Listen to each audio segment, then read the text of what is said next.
Hello everyone. Welcome to the SciEd School. Today we will learn about LAN switching concepts. How switches work in Layer 2. Switches learn the MAC address of the sender and checks the MAC address table for the MAC address of the receiver's IP address. If MAC address is found, then they send the data frame through that port or will broadcast the data frame to every device on the network, which is called flooding. After the flooding, the receiver replies that this frame is meant for it and replies to the sender via switch, and the switch learns the receiver MAC address. We can see in this picture that the host 1 sends data to host 2 using the host 2 IP address via switch. Switch checks if the host 2 IP address is related to any MAC address in the MAC address table. If switch finds any MAC address, then the switch sends the data frame via that port.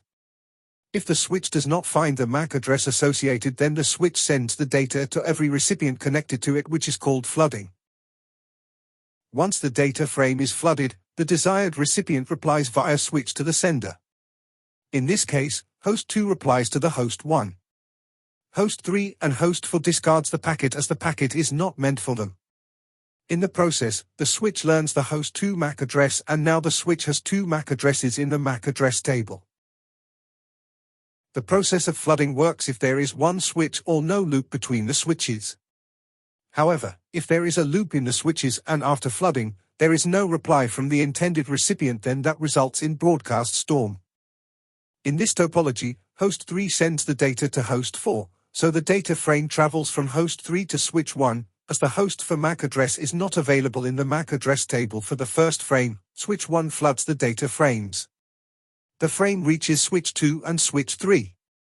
Even they do not have the host for MAC address, and so they flood again. Host 4 is connected to switch 2 and could have replied, preventing further flooding. However, host 4 is turned off or not connected to the switch. If no reply, host for MAC address will not be in any of the 3 switches, leading to further flooding.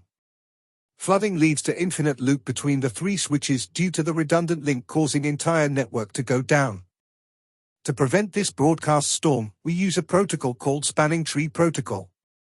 Spanning tree blocks the redundant link, leaving no loop in the network.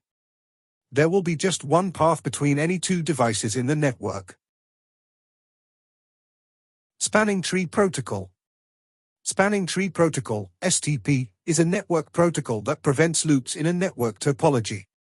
STP algorithm blocks the path that causes the loop, which results in broadcast storm.